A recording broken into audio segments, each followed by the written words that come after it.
be your OET trainer in this Canadian Institute. Today is the first class of OET Speaking. So we are going to give you a brief introduction about the speaking subtest. So what we have, we will be having in total time of 15 to 20 minutes or maybe 25 minutes, depends. So there will be two profession specific tasks, the role play card, that you have to do in your speaking subtest. First and foremost is the warm-up session. In this warm-up session, they're gonna ask you some general questions about your name, profession, hobbies, and so on. So either it will lead toward the interview type of situation or scenario, depending upon the interrogator, or else it will be a general gossip or chit-chat, depending upon the interrogator. As you can see, the name indicates it's a warm-up session. The purpose of this session is to make you comfortable in the situation and in the exam scenario so that you can give your best. So this part, though is being recorded, but there is no grade for this part. So let's assure you that there is no marking for this part. So you can play, you can speak at them.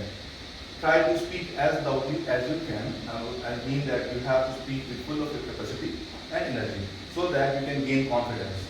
And that confidence can be used. That confidence can be used in this role play card, right?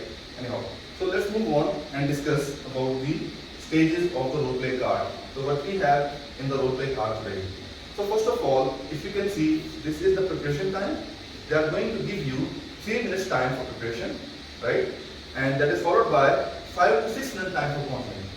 So ideally speaking, we will be having 3 minutes time for preparation and 6 minutes time for counseling.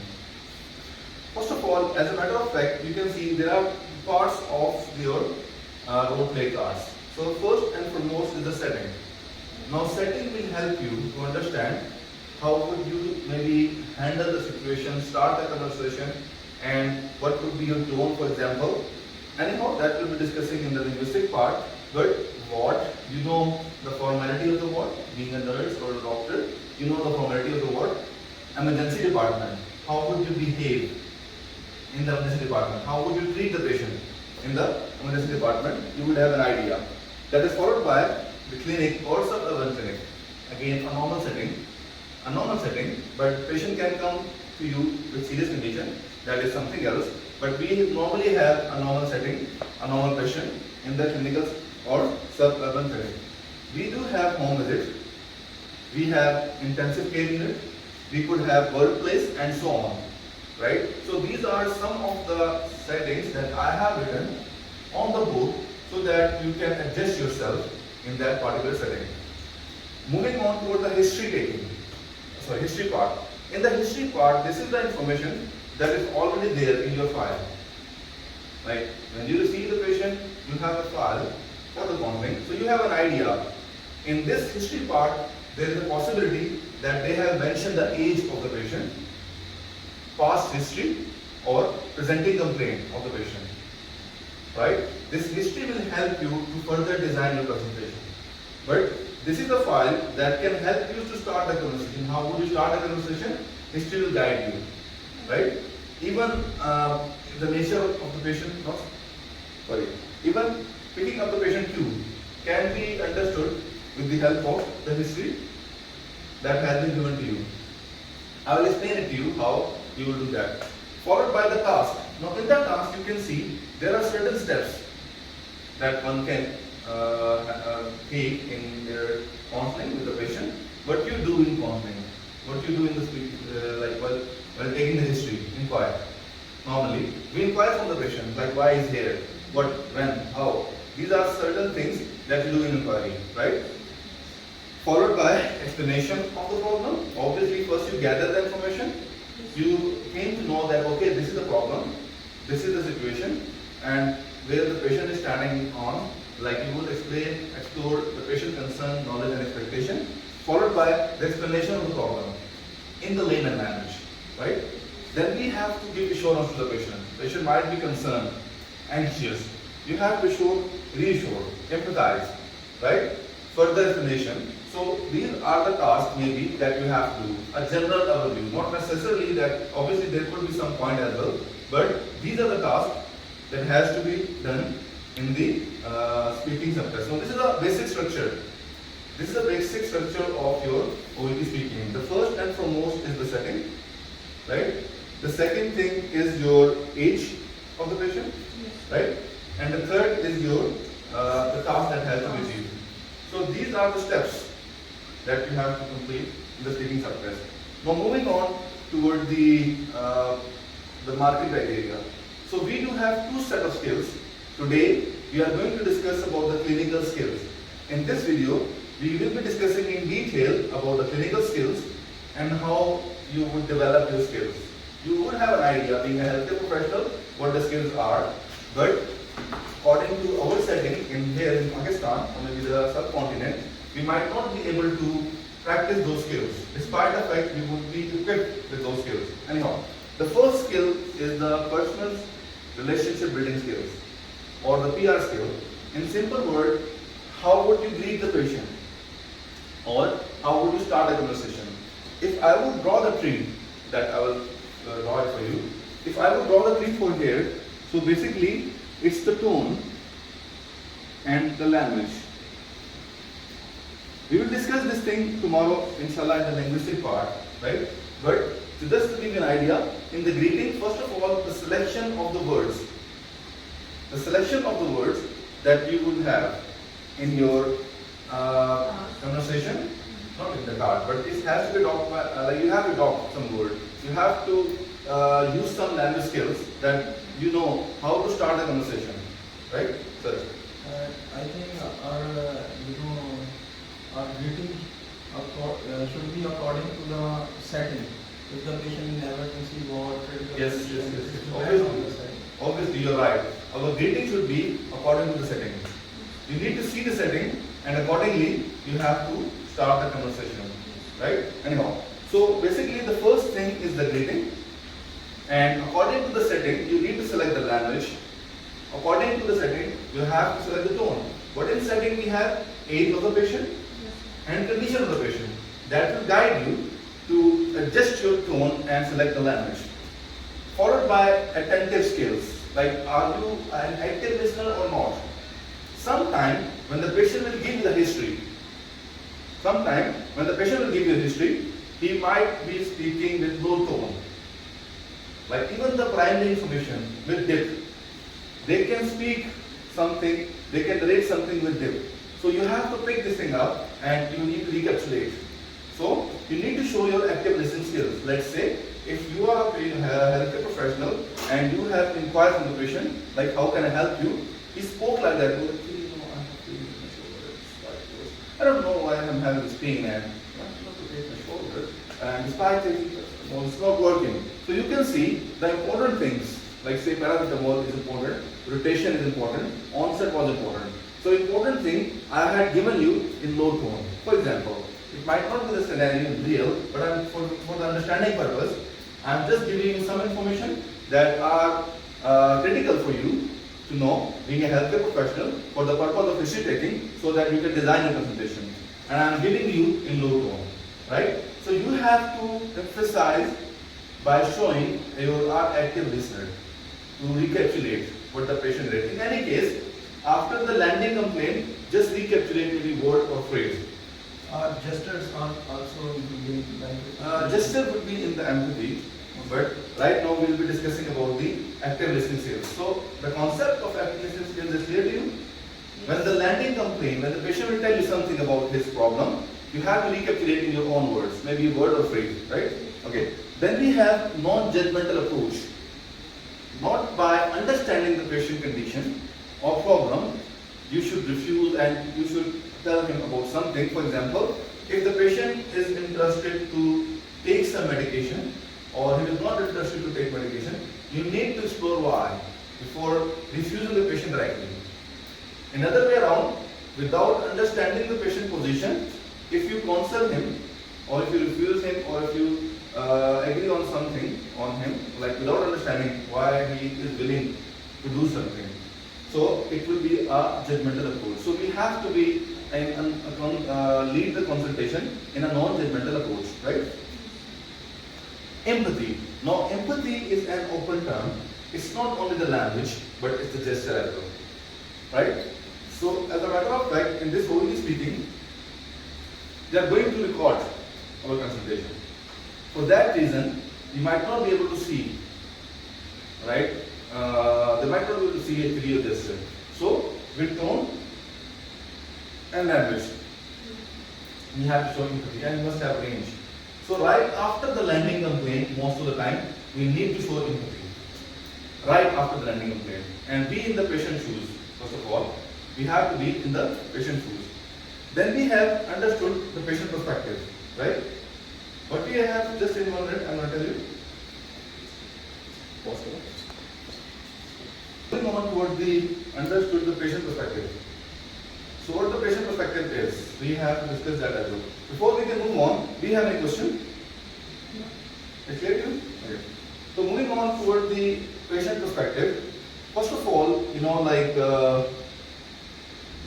expectation of the patient from you being a healthcare professional. What he is expecting, what is his concern, it is obvious for you to understand. But first of all, in steps of speaking, the first thing is your PR building skills, like you will greet the patient, you will settle them down, establishing the rapport or icebreakers, right? Followed by the active listening skills, empathy, approaching the patient in a non-judgmental approach. The second skill will be information gathering skills. So, in terms of information gathering skills, what we have first of all is while inquiring the information, you should not interrupt. While inquiring the patient, you should not interrupt. Okay, let me speak first.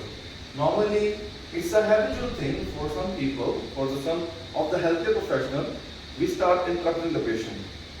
It's not a good idea, right, to interrupt the patient. So basically, you should not interrupt the patient. And if the patient is talkative enough, let's say, if he will be speaking at length and so on, that you are not able to complete your task. Let's say if you believe that while you have started the conversation, you have asked the open-ended question and he had delivered the primary problem, now he is moving toward the secondary and tertiary problem. At that time, politely, you can interrupt. Politely. How is that? You can ask the patient, do you mind if you can take the notes, because I'm not good in memory. I just want to capture what you're saying. Then leave. So what you're saying that, like that. But you need to understand that you should not interrupt while he's giving you primary information, because there could be some patient who will be talkative enough and they do have an ability, they can exaggerate the presenting problem, and while they are giving you the main complaint, they are delivering the main complaint, they can speak at length on that primary problem. So differentiation of primary to secondary problem. You have to differentiate the primary from secondary. It is important for you to understand that we must differentiate between the primary and secondary problem. Anyhow, so first and foremost is the information gathering skills. In this part, we have to minimize the interruption, followed by the open-ended question. So what we have in open-ended question?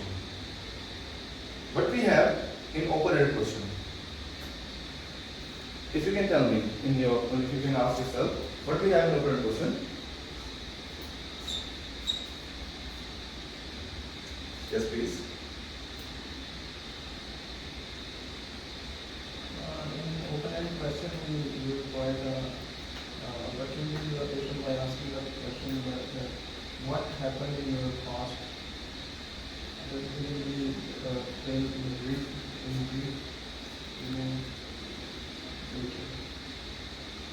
Okay, so you're saying that in an open-ended question, it's an open-ended question that you have to, let's say, ask the patient what happened in the past. In simple words, open-ended question is a question when you will push the patient to speak at length. When you will push the patient to speak at length is an open-ended question, right? A question when you have to ask the patient to speak at length is an open-ended question, fine? So basically, you need to ask open-ended question. So can you give me an example of open-ended question? Like you can ask, would you mind please telling me about your eating habit? Would you mind if you telling me then you can have it? Yes, fine. And what about you? You can tell me about open-ended question. Just to give me an idea, rough idea. Ask about another science, another problems. Another problem. Okay. They have About something. motives and previous history. About comorbid and previous Ask history. about their social history. Okay, in simple words, let's say how can I help you is an open-ended question. Right? How can I help you is an open-ended question. Basically, we were discussing about the open-ended question, and open-ended question is a question when we will push the patient to speak at length. When we will start or when we will ask this question initially, because an open-ended question will help you first of all to understand the nature of the patient. What is the nature of the patient? You would understand by the open-ended question. Why? Because let's say if you would ask the patient, how can I help you? If the first question that you had asked, that how can I help you? Now this information will compel the patient to speak at length. For example, if you would answer you, well, I have pain in my shoulder, that's it. I have pain in my shoulder, that's it. It means that he is a reluctant patient. So, we have to ask another open-ended question. So, depending upon the patient response, you would design the consultation. Although, these are the steps that you must follow, but you must design your consultation with reference to the patient response. That is the one point in this part we will be discussing in a moment. Anyhow, so starting from open-ended question always. And one of the example I had given to you is how can I help you is open-ended question. I have gone through your notes and I came to know that you have blah blah issue, but if you can tell me your own words. Open-ended question. Normally we do start the conversation with open-ended question in first encounter when you are seeing the patient for first time. Obviously, when you will be seeing the patient for second time, at that time we have to start from tagging question, not an open-ended question. I believe today you are here to discuss your blah blah reports. Okay, Mr. Matthew, I'm glad to tell you that you will be ready for discharge in a moment. So before we can discharge you, if you like to ask any question. So that was a self-containing answer in the question. Anyhow, so open-ended question concept is here, a type of question that will help you to design a question to push the patient to speak at length. We must have a range over here. How can I help you? I've gone through your finds. I came to know that you have this problem. What brings you over here? What brought you over here? So these are certain questions that can help you to start the conversation with an open-ended question, right? Followed by the closed-ended question. Now the closed-ended question will help you again to confine the consultation. If the patient is talkative enough, we'll move on toward the more of closed-ended question. It's not mean that you have to interrupt, but you have to ask those questions that the patient can give you the answer either in yes or no or small phrases, right? So this is the time when you will demonstrate the range of language. This is the time when you will demonstrate the range of language, for example. How long you have been having this problem, when this problem started, let's say.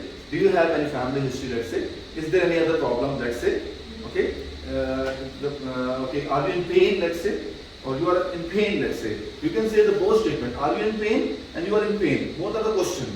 The first one, are you in pain, is the interrogative structure that I have used, and you are in pain is basically statement based as question. So we must use the range and variety of question.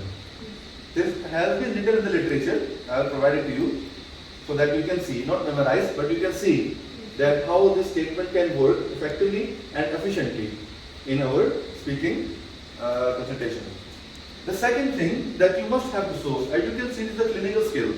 So these questions that you are asking while demonstrating the range of grammar, you must focus on like the disease specific question or the problem specific question. Let's say onset, triggering, relieving factor, past history, family history, concern. Okay, so you have to explore certain thing, because as you can see, this is the point when you are gathering the information. Now this is your information gathering skills. One of the integral part in your OET speaking. Information gathering skills. And now how can you see that? It's quite easy. Because the foundation of this gathering skills you already know. You just have to speak in English language. You have to be fluent enough that you should not be making grammatical mistake, right? Not make so much pauses, that is another thing anyhow. But you can see again, starting the conversation with open-ended question followed by the closed-ended question. And from where you can get the data for the closed-ended question? From this history part. In the history, there will be a background information that has been written. You will design the question. You will design the question from the history part. So it's something not the brainstorming thing in terms of idea creation as you have to do in IELTS maybe or PT maybe. But in OET speaking, the plus point is that you have a script, and from that script you have to design the questions, right? Am I clear so far? Yes. Okay, now moving on. In the information gathering skills, as you are gathering the information from the patient, and depending, we don't know what is the education level of the patient, or even apart from the education level, how much he is educated about this disease, even if he is having PhD degree in some other profession, we should keep one thing in our mind, that do not compound the question, one question at a time. Let's say, are you having diarrhea, vomiting, nausea? Let's say this is a compound of the question. Do not compound the question.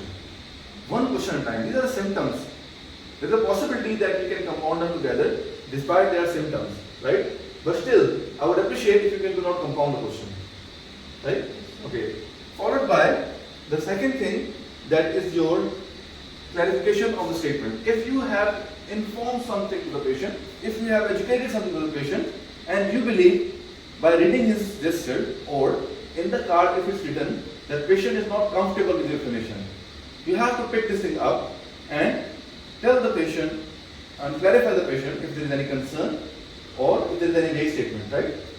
So, clarification of the vague statement is the part of your information gathering skills. Now, this is the point when you have gathered the information. So, there is a transition between gathering of the information, and maybe providing the information. We'll move on toward this point. While we have gathered the information, in between we can explore the patient concern, but still there must be transition. So you would ask the patient if there is any concern, because afterward you will be providing the information. Yes. So in between you have to ask the patient, like, is there any other concern that you want to share? Is there anything that maybe I have missed if you want to convey? So you have to encourage the patient to speak, to contribute. So explore the patient concern, expectation. Explore the patient concern, expectation and knowledge. Three things, depending upon the card, you can do in the transitional phase from the information gathering to providing skills. In a broader spectrum, we can see clinical skills to have three parts: reading, gathering, providing. Broader spectrum, right? Anyhow, so after information gathering skills, now we will be asking about the patient concern if there is any. We will be discussing about the patient expectation if there is any, depending upon the card. And obviously, we have to address and explore the patient's knowledge. Anyhow, and sometimes picking up patient cues. It's basically related to your normally start of the conversation and in between as well. Normally we can see the patient has pink eye, that we can pick the patient cue. If we can see the patient is not walking properly, he has some sign of bruising somewhere on his body that is evident. So we can start a conversation like that. Hello Mr. Alex, what happened to you? I can see that there is some sign mark. Is everything alright? Right? This is called as a picking up patient cue. I can see that you are not walking properly. Is everything alright? So this is what we call as a picking up patient cue. So you have to pick up the patient cue if it's mentioned. If the patient is concerned, has been written in the card that patient is reluctant, you have to see that I can feel that there is some, like you seem to be quite concerned. Is everything alright? If you can tell me in your own words, what is your concern? So pick up the patient cue. And as we mentioned earlier, design your consultation with patient response. Is he aggressive, talkative? Let's say if you have modified the card or the situation by your own fault, that the patient became aggressive.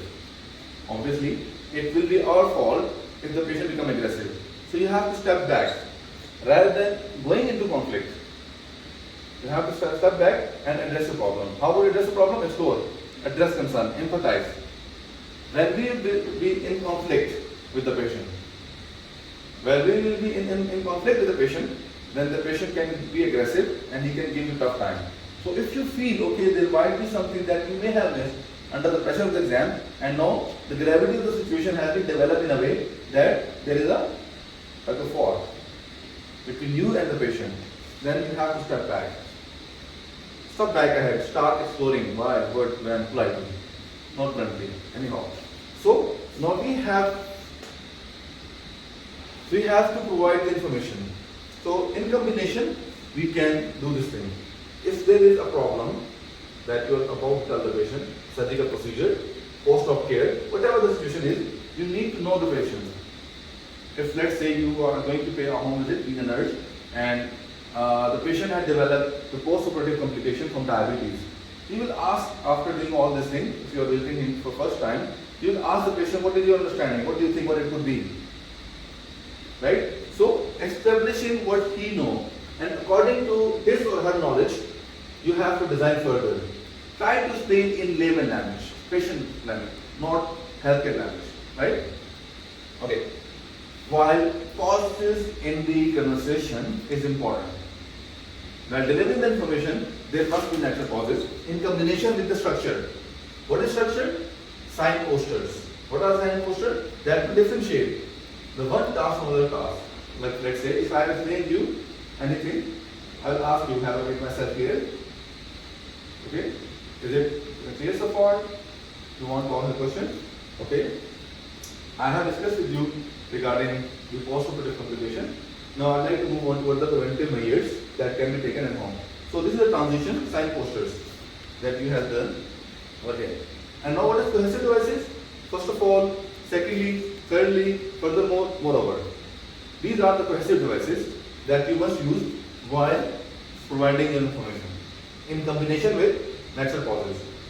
Now lastly is to always encourage the patient to contribute. And most importantly, a pro tip for you in the speaking is when you finish the consultation, at the end, you must ask the patient if there is any other question or concern.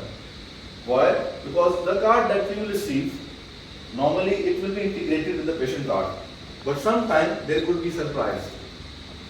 There might be a question at the end of the patient card that only inform the healthcare professional, doctor, if she will ask.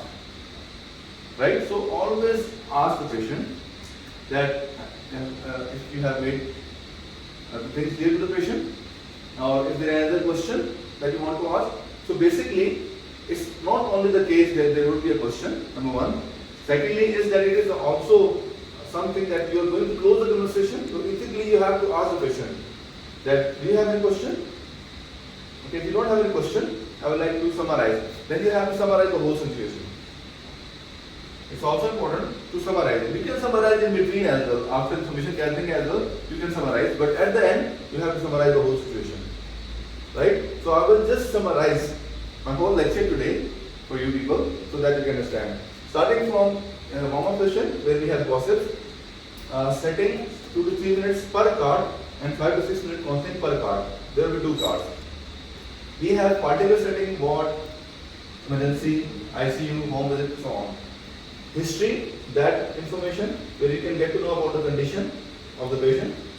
And we have tasks where you have inquire, explain, explore, right? Show, re-show, empathize, and so on.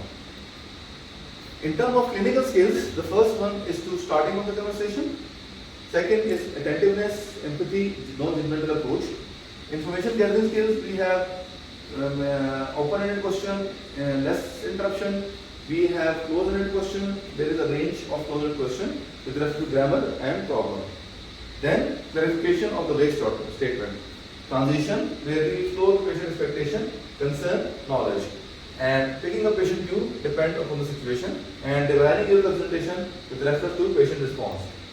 Moving on toward the information providing. While you are providing information, it must be structured. You have to use sign posters, cohesive devices, right?